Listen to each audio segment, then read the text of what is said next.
অসম গভৰ্ণমেণ্টেতো ছিংগাপুৰৰ পৰা আমি কাকো আনিব নোৱাৰোঁ। গতিকে তেওঁলোকৰ দেউতাক মাকৰ লগত আমি কথা পাতিম যে আপোনালোকে ল'ৰাক আনক, কাৰণ আমি ছিংগাপুৰত গৈ অসম পুলিচেতো কাকো ধৰি আনিব নোৱাৰে। সেইবাবে এটা ব্যৱস্থাৰ মাজেৰে আমি তেওঁলোকক আনিব লাগিব। 6 তাৰিখলৈকে সময় আছে, যদি নাহে আমি যিমান পাৰোঁ কঠোৰ হ'বৰ কাৰণে আমি চেষ্টা কৰিম।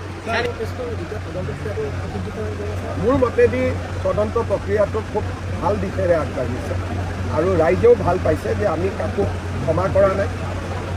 যোনে ঘটনাৰ লগত জড়িত তাকে আমি গ্ৰেপ্তাৰ কৰিছোঁ, কাকো আমি VIP ট্ৰিটমেণ্ট দিয়া নাই, সকলোকে আমি সমানে জেৰা কৰিছোঁ। গতিকে মই যিমান ৰাইজৰ লগত কথা পাতিছোঁ, ৰাইজ যথেষ্ট সন্তুষ্ট। অসম চৰকাৰে যি ধৰণে তদন্তৰ প্ৰক্ৰিয়াটো আগবঢ়াই লৈ গৈছে। আমি ৰাজহুৱা নকৰোঁ, কিন্তু আপুনি যদি চাব খোজে মই CID কৈ দিম, যোনে চাব খোজে চাই আহিব পাৰিব। লুৰিণজ্যোতি গগৈয়ে বিচাৰিছে চোৱাৰ কাৰণে, CIDয়ে তেওঁক মাতি আনি দেখুৱাই দিব। আমিতো ৰাজহুৱা কৰিব নোৱাৰোঁ, কিন্তু যাতে মানুহৰ মনত কোনো সন্দেহ নাথাকে, কোনোবাই যদি চাব খোজে CID অফিচত গ'লে আগতে IGPৰ সময় লৈ গৈ চাই আহিব পাৰিব, আমাৰ কোনো আপত্তি নাই।